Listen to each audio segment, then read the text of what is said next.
ঈদের ছুটিতে ফাঁকা রাজধানীতে আইন শৃঙ্খলা রক্ষায় একযোগে কাজ করছেন পুলিশ ও গোয়েন্দারা। পথে পথে চেকপোস্ট বসিয়ে যানবাহন ও পথচারীদের দেহ তল্লাশি করছে পুলিশ, আর চিহ্নিত অপরাধীদের নজরদারি করছে ডিবি। এনামুল কবির রূপমের রিপোর্ট। ঈদের লম্বা ছুটিতে ফাঁকা হয়ে গেছে রাজধানী ঢাকা।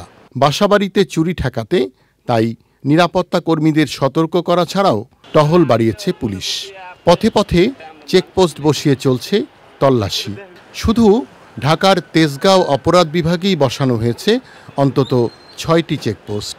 সন্ত্রাসীরা তাদের যে ভেতরে যে ভয় সেটি উজ্জীবিত হয় এবং তারা কোনো সন্ত্রাসী কর্মকাণ্ড করার নিয়ত থাকলেও কিংবা সন্ত্রাসী কর্মকাণ্ড করার ইচ্ছা থাকলেও চেকপোস্ট কার্যক্রমের কারণে তারা সেটি করতে বিরত থাকে। এখন ফাঁকা নগরীতে অনেক জনসংখ্যা কমে গিয়েছে, তো এখন লোকজনের মুভমেন্টও কমে গিয়েছে। এখন সন্ত্রাসীরা এই সুযোগে যেন কোনো অপকর্ম করতে না পারে এবং জনগণের নিরাপত্তা যেন বিঘ্নিত না হয়, সেজন্য আমরা চেকপোস্ট করছি।